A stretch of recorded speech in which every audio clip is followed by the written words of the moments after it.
I've arranged for today Kirsten to come and speak. Kirsten is a doctor, a medical doctor, specialises in family medicine, helps me an awful lot in my own parish. I know her well, we're friends. We wanted her to speak here today because for me is really a very authentic Catholic, a person who really tries to be involved in everything that's going on. She's a mother of 9 children, right? Yeah.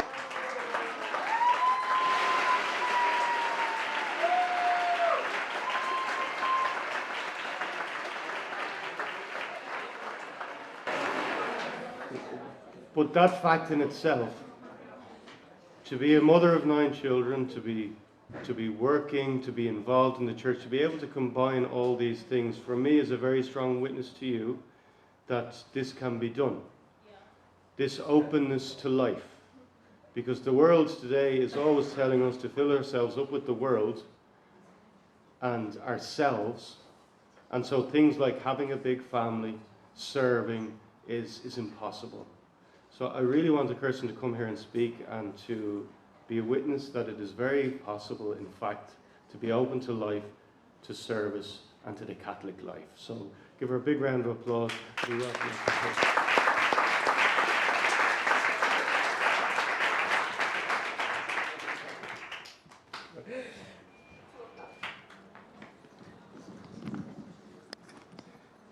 Yeah, good. Great. Thank you all so much. My goodness, what a huge gathering. I wasn't expecting numbers like this. I think looking at the pictures from last year, there's nearly double here, so that's incredible. Thank you, Father Nicholas, for your kind words. I think I'll have a lot to do to live up to that. I'm delighted to be here. It's a privilege to be part of this weekend and talking to you all. And I want to take the opportunity to thank the priests and the nuns for the incredible work that they've done this weekend. It's been amazing. So I come from the southeast of Ireland. We live in the countryside in a place called Feathered. Ireland is a beautiful country. I know I've spoken yesterday with a few of you, and some of you have actually been to Ireland, so you'll know it's known for its luscious green grass and trees. The colour green, that's us, all the rain. What you mightn't know is Ireland has been known as the island of saints and scholars. Now, we definitely can't say that is true nowadays, but it used to be known as the island of saints and scholars, and who knows in the future, with God's grace, it will be again. This goes back to the 7th and the 8th centuries. And the Irish scholars, they excelled in Latin. And this in turn then attracted scholars from all across Europe, and they came to Ireland to actually be taught the Christian faith and theology. And so in medieval times, there were hundreds and hundreds of saints in Ireland. And St. Patrick, he's our patron saint, you might have heard of him. The Irish language, it's such a rich language, so I'm just going to very briefly, before I get into the talk, just teach you 1 or 2 sentences, because it's hard to come from Ireland and you not to know a little bit about what's called Gaeilge, which is our language. So, to say hello, Dia is Muiragwitz. That means God and Mary with you. Dia is Muiragwitz. So, if the girls here from Ireland say it to me, you say it to me. Dia? Dia? Good. Dia is Muira is Pádraigh. So they say to me, hello, by saying God and Mary with you. And I answer them then by saying God and Mary and St. Patrick back at you. So that's how we say hello. How we say goodbye then is Slán agus beannacht day. And what that means is the blessing of God go with you. Slán agus beannacht day. We speak English, all of the time, but we would be fluent in Irish as well from the school system, which is a great blessing. So, as Father Nicholas mentioned, I'm the mother of 9 children. The eldest girl is 23 years of age, and then the youngest little boy, Thomas, is 7, going on 27, but he's actually 7. Later on in my talk, I want to tell you, I suppose, about the blessing that a large family has been. And it's a blessing in a way that I didn't fully realise at the time, and I suppose I didn't really fully understand it at the time, but I will come to that later. So to start, really, I mean, what do you want from life? Do you want to be happy? I mean, a silly question maybe, but if anyone asks me, absolutely, I want to be happy. I want to get to heaven, but I want to be happy in this life. And I think so, we all want to be happy. And the real question is, I suppose, what kind of happiness? A happiness that maybe lasts a day or a week or a month, or actually happiness that lasts forever, because that's the happiness I think we all really want. And if you ask somebody, and I've asked people, that, you know, it's very hard to say, well, what's going to make you happy? And they'll very quickly say, well, it won't be this, and it won't be this, and it won't be this. And it's much harder to actually, you know, define, well, you know, I need this and I need this, and then I'll be fulfilled and then I'll be happy. And I think we, innately in us, and that's how the Lord made us, we have a thirst for happiness. And we do the things that we do to make us happy. And I suppose this has helped me a little bit when I see somebody, maybe you might look and say, do stupid things. But it's to try and understand where they're at. They do those things because they actually, at that moment in their life, they believe that that's going to make them happy. And that's where we meet them, and that's where we reach out to them. Typically when you ask somebody, you know, they're always going to answer, well, money is I think money is going to make me happy. And then I see as people get older, they often say, well, health is what I need, health will make me happy. You know, you think about that, so if I said to you, €1 million, here you go, here's your €1 million check. I think you'd be happy for a bit of time. You could get the car, you could get the house, you probably wouldn't buy a yacht. I don't think the yachts, they're probably more than $1 million, but, you know, so there's a lot of material things that you can get. But that's going to just last for a period of time. €2 million, €10 million, whatever it is.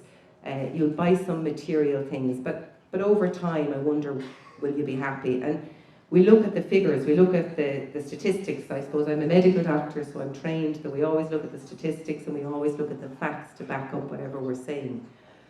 So we can see that in the magazine, the Time magazine, I think that recently they were talking about economic prosperity.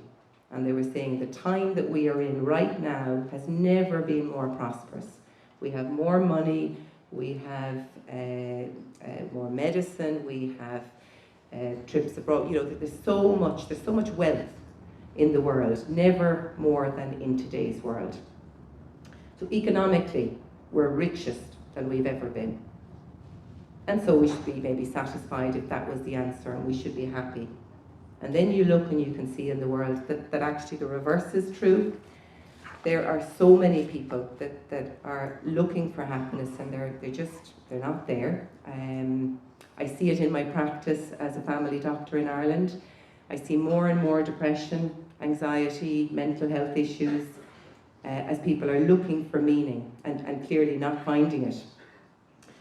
There's some research I'm just going to mention, funded by a big pharmaceutical company called Janssen, and they published it in the Economist Impact about the depression rates in Europe.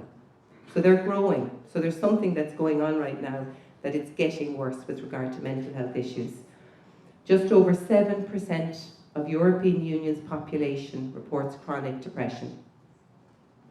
And I know there's all these different countries here that you're representing, so I'm just going to give you a few figures maybe for your own country, because I think it's a little bit interesting to see where we're at. So, chronic depression in the Netherlands, 4.4%. France, 7%. Germany, a bit higher, 9.2%. Spain, 6%. Italy, 3.8%. Slovenia, 5.5%. Denmark, 7.2%.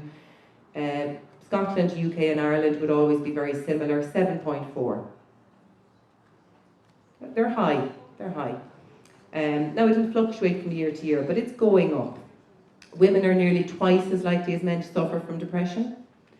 And then a report on the internet, European Union synthesis report, before COVID, 1 in 6 people in Europe suffered from mental health issues.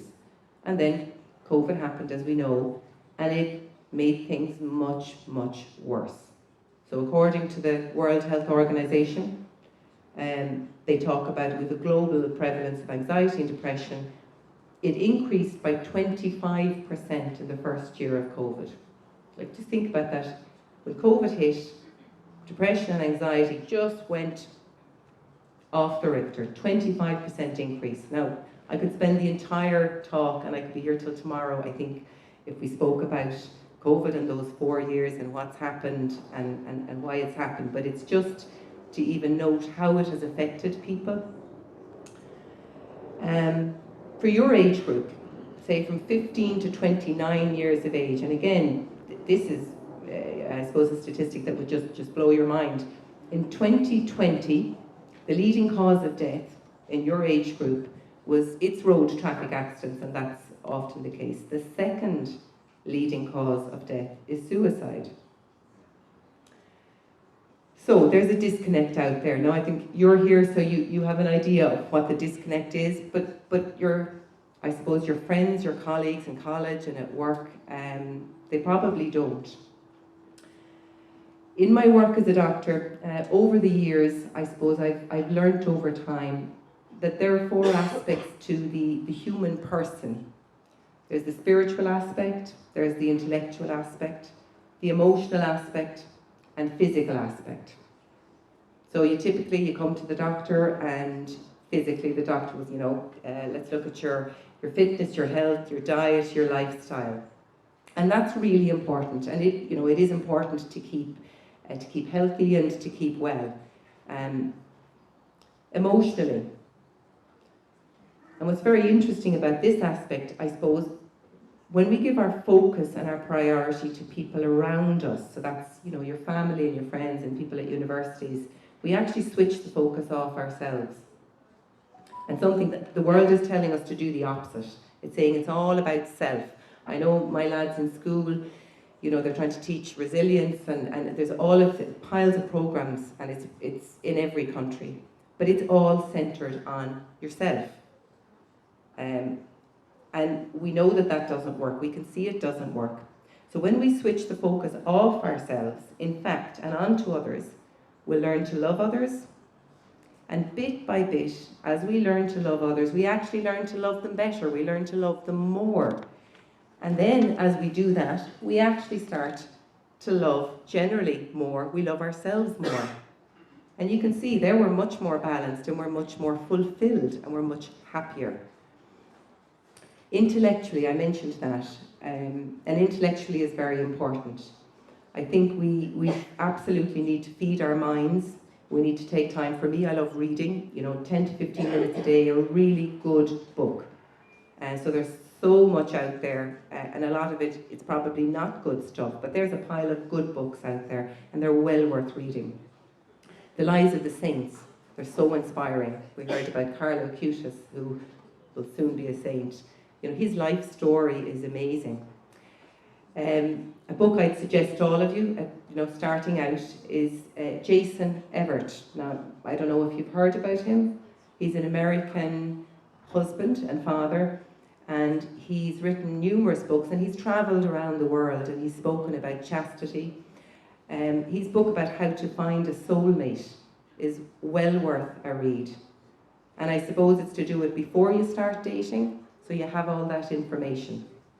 The greatest book of all time is the Bible. In Ireland, and I know the Irish delegates maybe will kind of understand this, traditionally we have a training, we pray the rosary.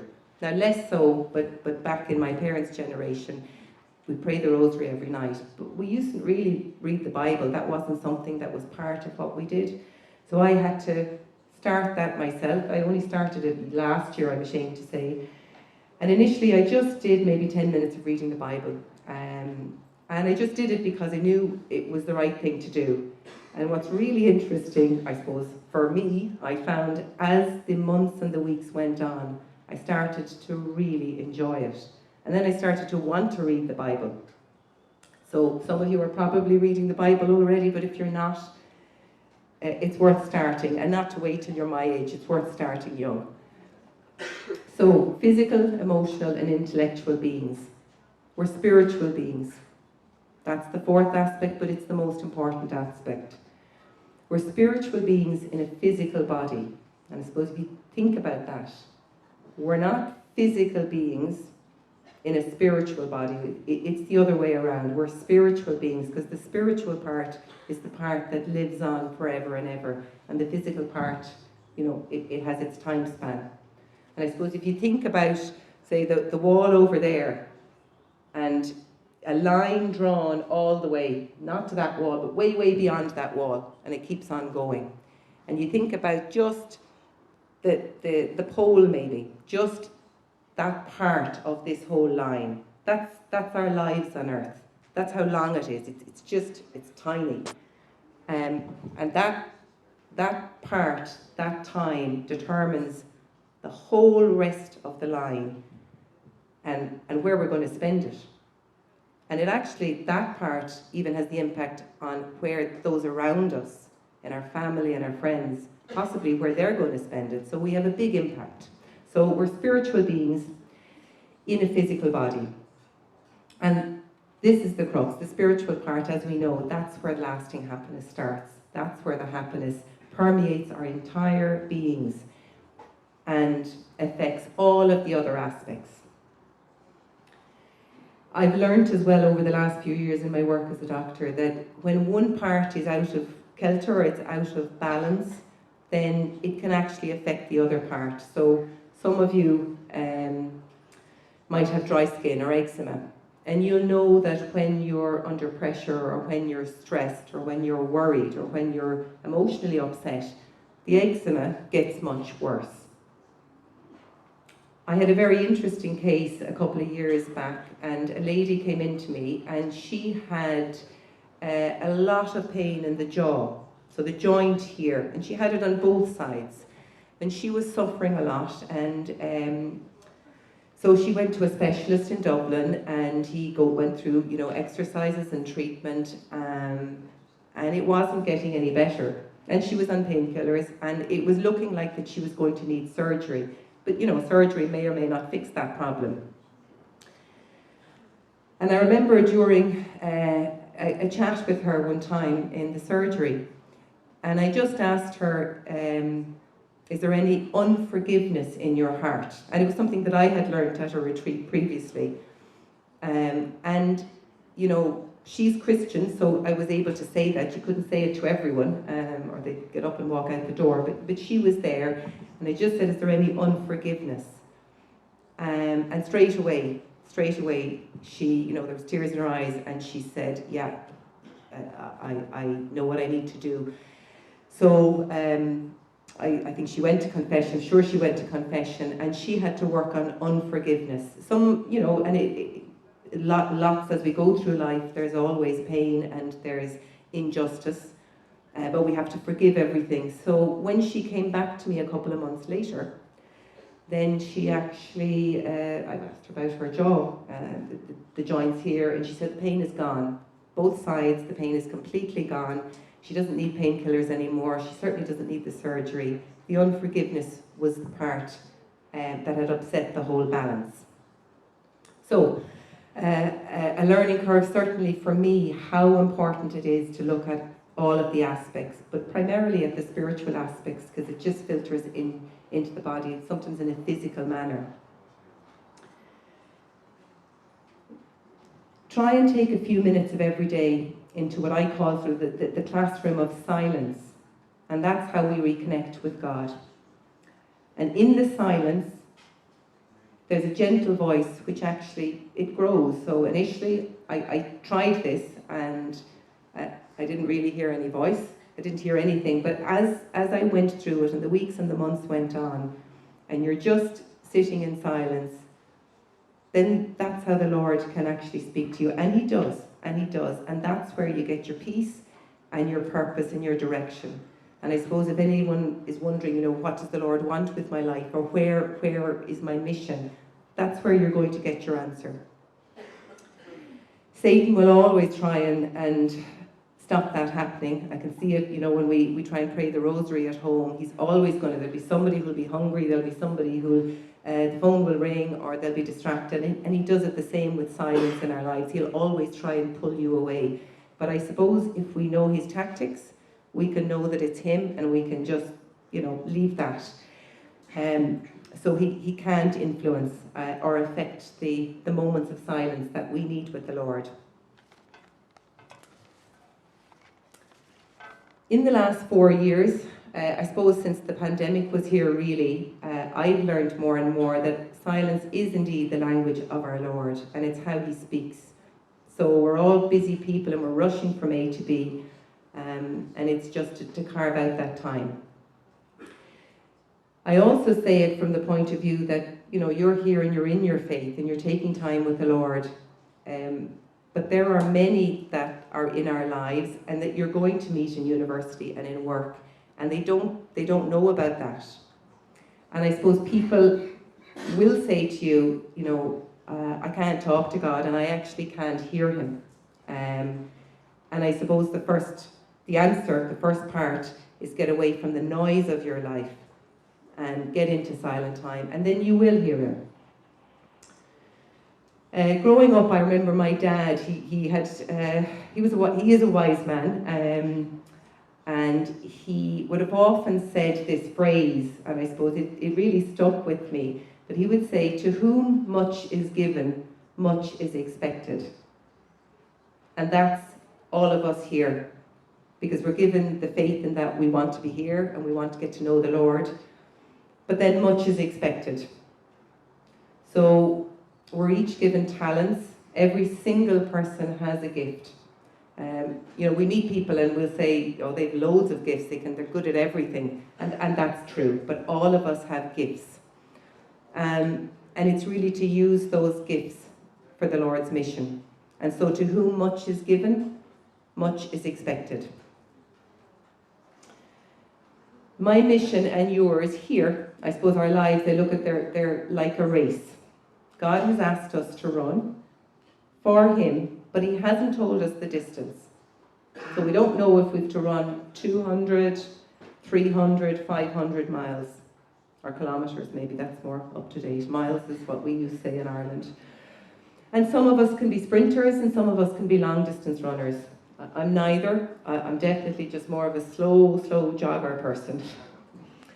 But sprinters and long distance runners. And it's to remember, I suppose, that he knows exactly what we can run. And he's never going to ask us more than our legs can actually manage, that's me the jogger, or that our heart can bear. So it's to remember that. He doesn't ask us to do anything more than our legs can manage and our hearts can bear. And he sends us companions along the way. So, going hiking, going for a walk on your own, that's good and that's nice. But when you go with a group of people, it's dynamite. It's great fun. And I suppose, again, since the pandemic, the Lord has sent so many spiritual friends my way that the mission is much easier because I'm not on my own doing it. Many, many years ago, it was believed that it was impossible for humans to run a mile that would be 1,500 metres in less than 4 minutes. It was actually deemed impossible way back. And they called it the 4-minute barrier. And doctors, centuries ago, they described that the heart would explode if anyone even tried to break this 4-minute barrier.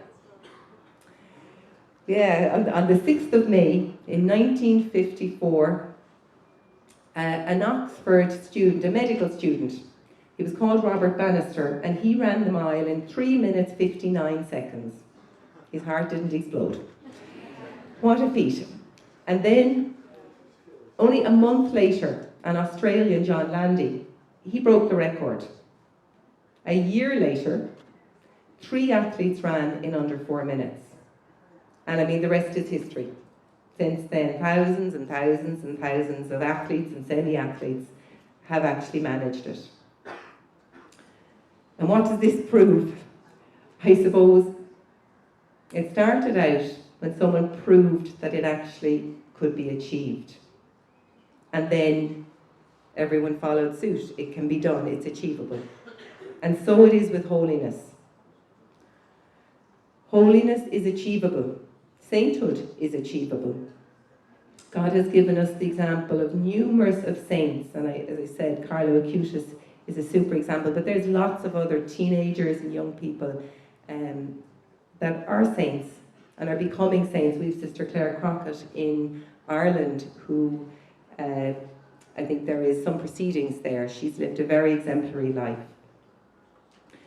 And these are people whose lives are filled really with love for God, and they sacrifice in the face of suffering. And it's not about perfection. I don't know anything about perfection, but what I do know is it's about progress in a certain direction. So ordinary people, I'm certainly an ordinary person. We are ordinary people, but God can do extraordinary things with our simplicity and our ordinariness. And I love this phrase, saints become saints when no one looks at them except the one above who sees everything. So we think about that. Saints become saints when no one looks at them. So it's not about what anyone sees that we do, it's all interiorly.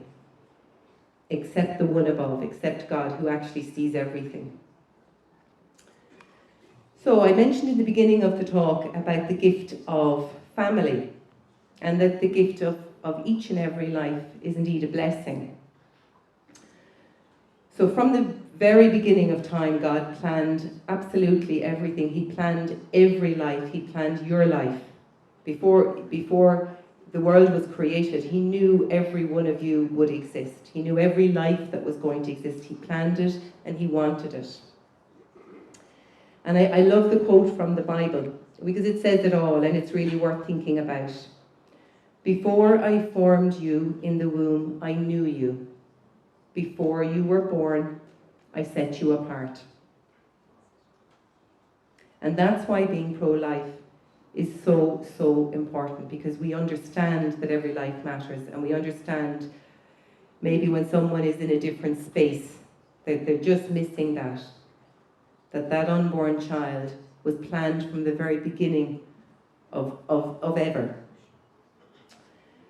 And Psalm 139, you formed my inward parts. You knitted me together in my mother's womb. I praise you, for I am fearfully and wonderfully made. In your book were written, every one of them, the days that were formed for me, when as yet there was none. A few years ago, I asked Our Lady to help me to get to know Jesus. Now, you know, that might seem strange, but I knew Jesus existed. I always knew Jesus existed. And I knew Him, but, you know, not really knew Him. And so I went to the Mother of God, because she is the centre and the mediatrix of all graces. And I just said, help me to get to know Jesus. And she did, bit by bit, bit by bit. And so I suppose I just suggest to any of you, ask her, go to her and ask her for help. Ask her to help you get to know Jesus so that He can be your best friend.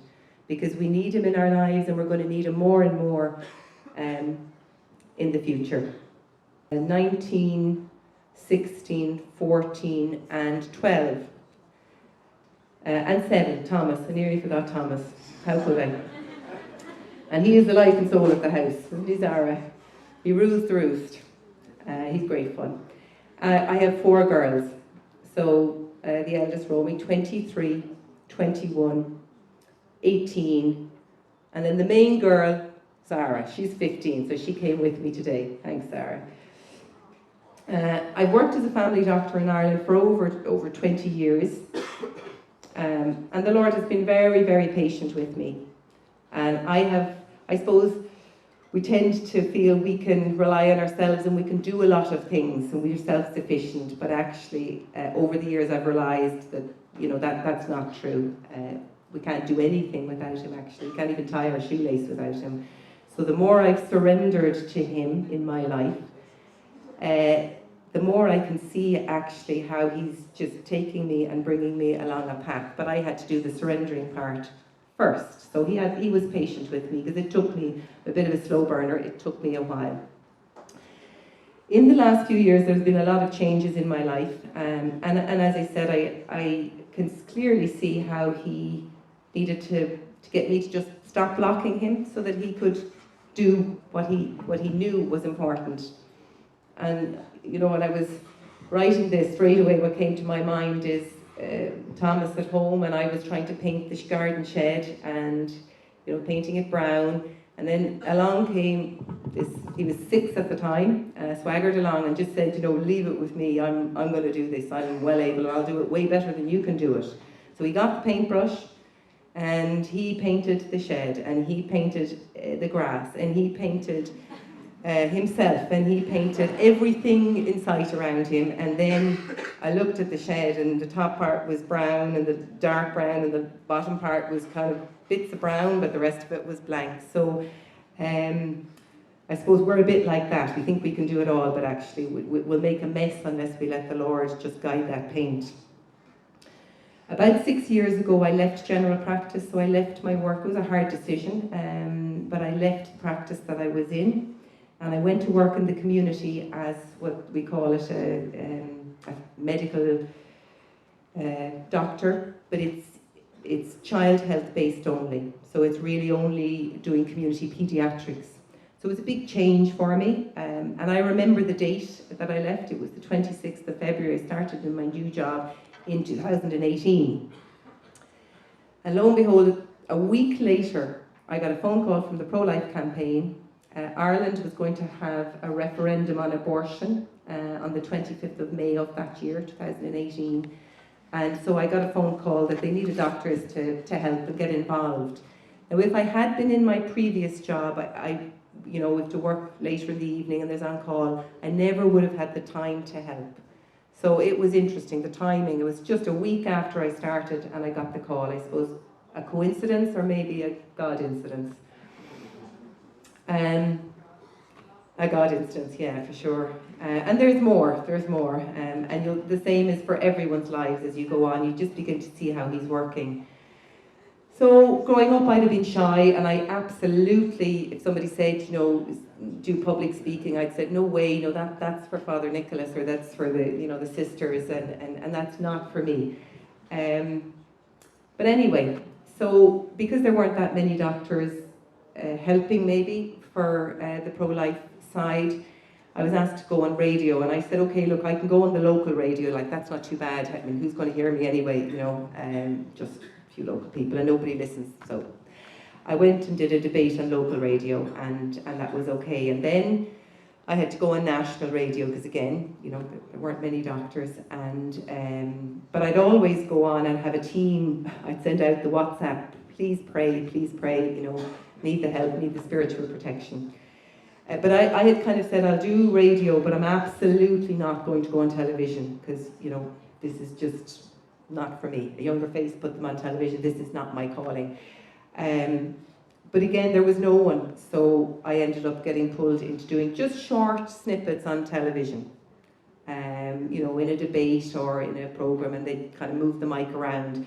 And so I managed that. And then it was a few weeks before the actual vote. And I remember one evening saying to the Lord, okay, Lord, you win on this, that's fine. I'm going to say yes. I'm going to say yes to, I smile now, to anything that you ask. I'm going to say yes, to do with the pro-life, and I'm going to just help in any way. The following day, 24 hours later, I got a call, we need you to go on, and this was a big program. It was a debate on kind of primetime television that the whole country watches, or I felt anyway, the whole country watches. And I was just thinking, 24 hours later, Lord, you didn't even give me longer. He has a sense of humour. Jesus really does have a sense of humour. I'm sure he was smiling away. Anyway, it went well and it went fine, and there were lots of people praying. But I suppose it's, well, the first thing is the Lord has a sense of humour, so we'll get used to that. But secondly, yes, he can use it in much bigger ways. I mean, my journey was, I was going to maybe do local radio, that was it. But his plans are much bigger for you than your own plans are for yourself.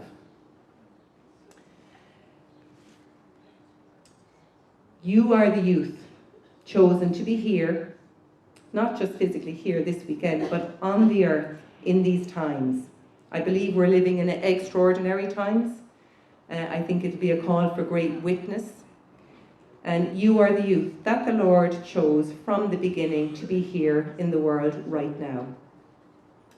Pope John Paul II said, given the massive evil of the 20th century, beyond human description, despite this widespread godlessness, he believes that the 21st century will be the century of the great Renaissance in Christian history.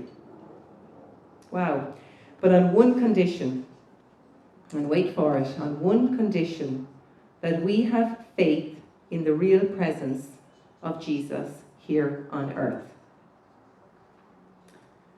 So no one but Jesus can convert the modern world that we're in. So what are we told to do? We just have to have faith in Jesus Christ, not Jesus that was around 2,000 years ago, past tense, but faith in Jesus Christ right now, here amongst us, with us, always with us, day and night, like our best friend. Right now, faith in him. You young Catholics, you are the hope of the world. You're the hope of all over the world. And this hope has to be founded on faith and faith in Christ. Faith in Christ in the Holy Eucharist. And I know we had some of the talks yesterday about the Mass and the power of the Holy Eucharist. And I suppose it really is so true that his real presence in the Blessed Sacrament, it's indispensable for the conversion of the world we live in today. And so the greatest gift that I can give and the greatest gift that you can give to the world is that we love and that we adore the humble Eucharistic Lord. And this is what's going to crush the head of Satan with Our Lady.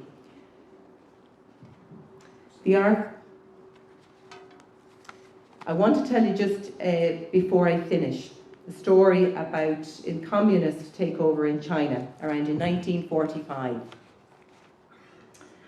A true story, the love of a little girl for the Eucharist to the point that she was prepared to give her life. The priest in this story, he witnessed and then he travelled and he told the story to many, many other people. And one of the priests that he told the story to was so deeply touched by it that he vowed to make a holy hour with Jesus in the Blessed Sacrament every day. And he kept the promise throughout his life. And then he testifies that this holy hour was one of the major sources of spiritual power for him. So this priest went on to become a bishop. This bishop later became an archbishop. He wrote 73 books. He had a radio and a television ministry and a viewership of millions. And he brought many Catholics back to the faith. And this archbishop, now venerable, Fulton Sheen, was the priest that heard the story. The story is of little Lee, and it was in the 1940s. And communism had taken strides in China. And the soldiers there imprisoned the sisters who were teaching the catechism to the children. They ransacked the church. They forced open the door of the tabernacle. And they scattered the hosts in the ciborium on the floor. And so the parish priest that went on to tell this story, he was locked up and he was put up in the coal bin, but he could see the sanctuary from where he was, and he could see the hosts spread on the floor. And one morning the priest, he heard the door open very quietly, and a little Chinese girl quietly came in. She knelt and she bowed in homage, and she picked up on her tongue one of the hosts. And she spent time in prayer, and then she exited the church. And every morning she went and she did this. and she took one of the blessed hosts, and she adored Christ, and she took the host into her mouth. One day, the final day for the little girl, she was engrossed in prayer. She'd received the host from the ground, and a shot rang out. A soldier had shot her, and he rushed to check on her, but she was gone. She was dead. And he ran out of the church, and so he let the priest go, and the priest went on to tell this story. But that same soldier who shot her, when he let the priest out, he said to him, "If in every town there was such a little girl, no soldier would ever fight for the communists."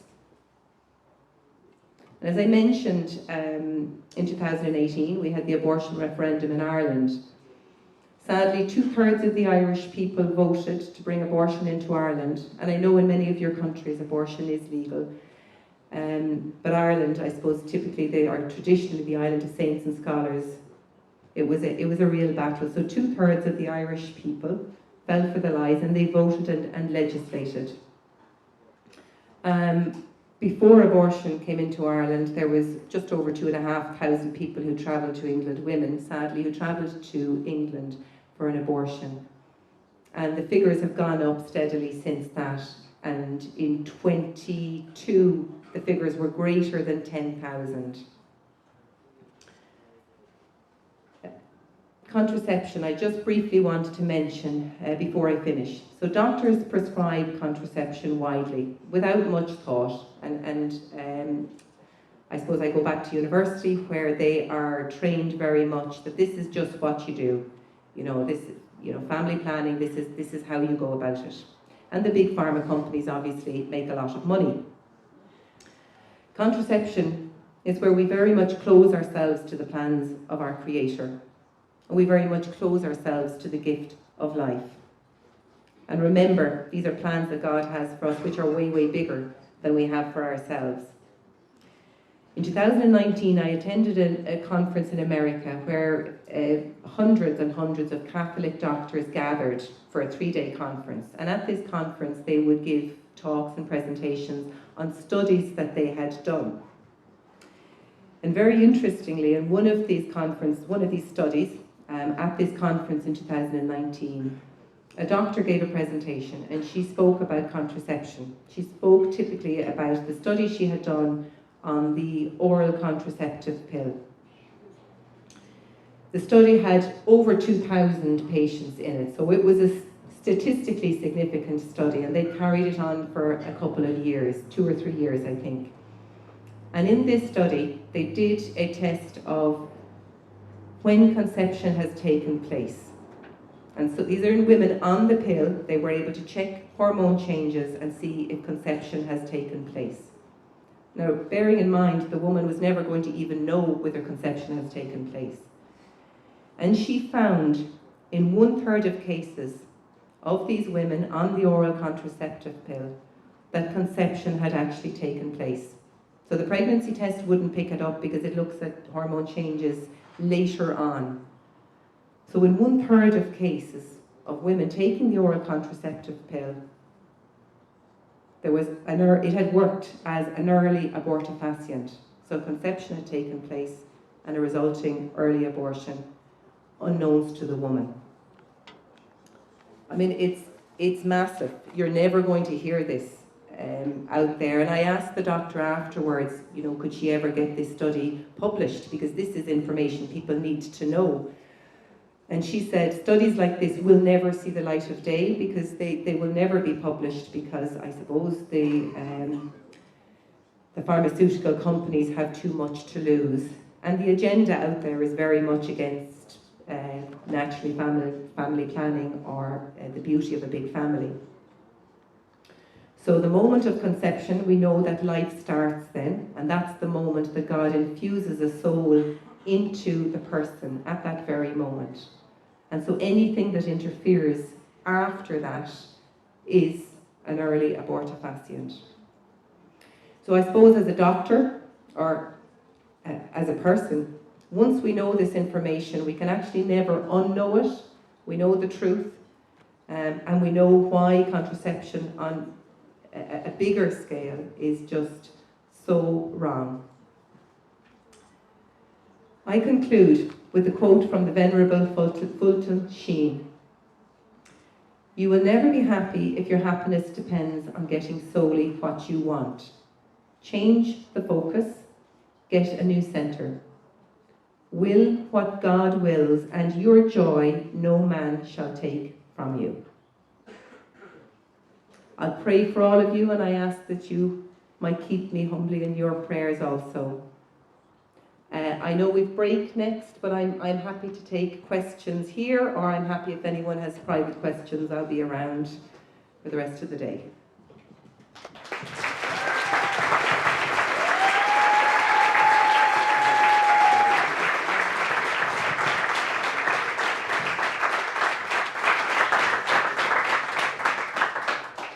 I have a question, and this is one of the reasons why I want you to be here as well, Kirsten. Yeah.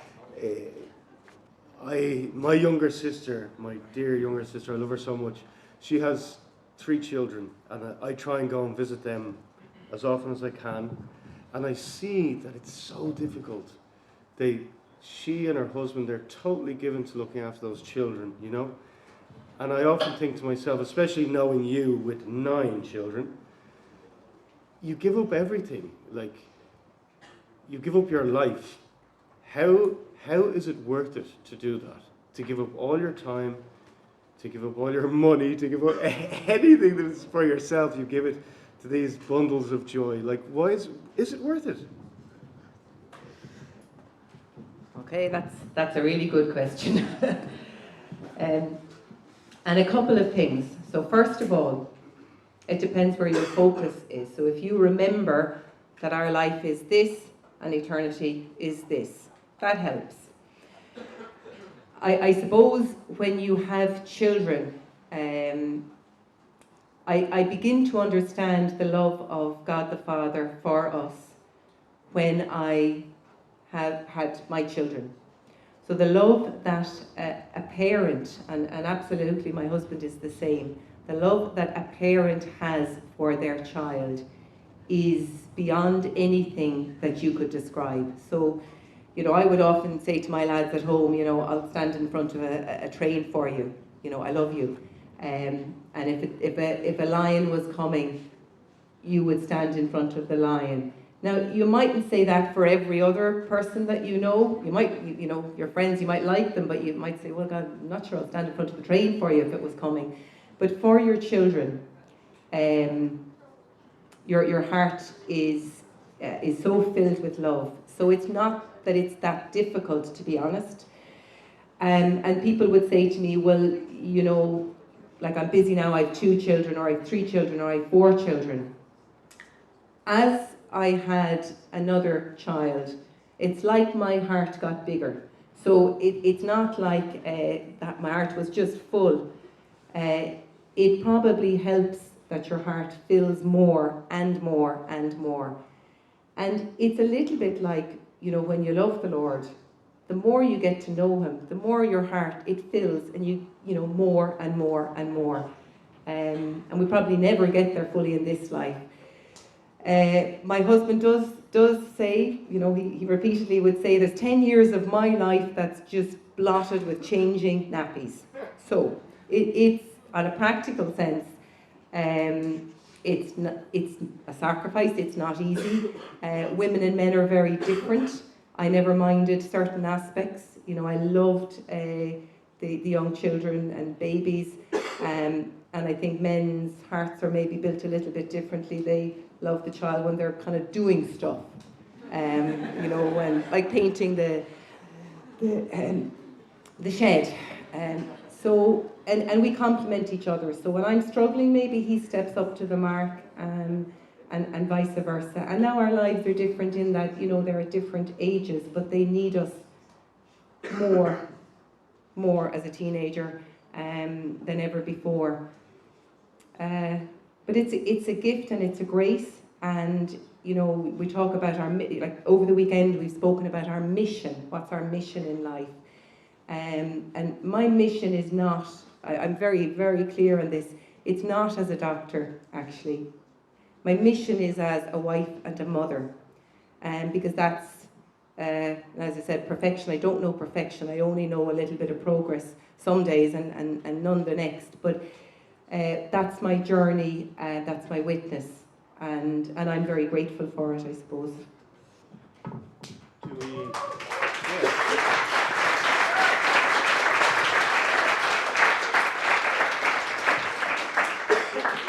Do we still have time for any more questions, or does anyone have any questions? I had a question, but it's more about I want to ask because I'm confused. Yes. Contraception. Yeah. Is this allowed from the church or not? Is contraception allowed, promoted by the church?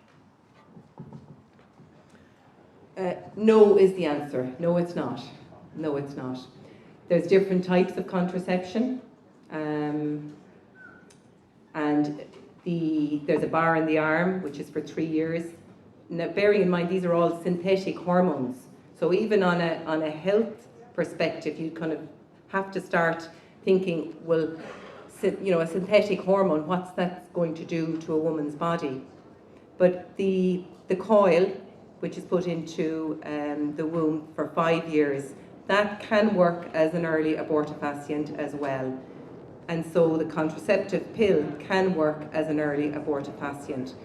But the whole, I suppose, thinking of contraception is that you don't, I'm going to decide when my children are to be, and I'm not open to life. And so every act of intimacy in a marriage has to be open to life. And natural family planning is what the church does give us to regulate the size of your family. And I have friends who have 3 children and 4 children, and they use natural family planning. So it's, but it's very effective. But here's the thing, natural family planning requires abstinence. But, you are called to holiness. And I suppose marriage requires sacrifice. So you're preparing as a young person by sacrificing yourself so that you will be, if you're called to marriage, you will be able to sacrifice. I mean, I would say to my daughters, if you are called to be married and you're looking for the right husband, pick somebody who's able to self-sacrifice, who's able to give things up for you. And that starts with purity before you're married. So when you think about it like that, you understand why contraception couldn't be allowed by the church. It's wrong. And you'll be available if people want to have a little chat later on. Absolutely, I'll be around, yeah. Time for one more? Anyone? Okay. At which point? At which point did you know that you weren't no longer going to be a doctor, but now a wife and loving mother? Well, I still work as a doctor, okay? And I enjoy my work, and I think it can be useful to be a witness. So I wear my miraculous medal, and I wear it every day at work. So even without saying anything, I think hopefully that there's a little witness or a reminder in that. There wasn't a day that I woke up and say my primary mission is to be a mother and a wife and a mother. I think it's probably over time, and it's probably more when I started reading the Bible and I spent a little bit of time in silence. I suppose I got much more clarity that was my primary mission, and then my work outside of that was important, but less important. Okay, well, anyone else has questions, they can talk to Dr. Kirsten around the place later on today, and let's just show our appreciation with a good round of applause.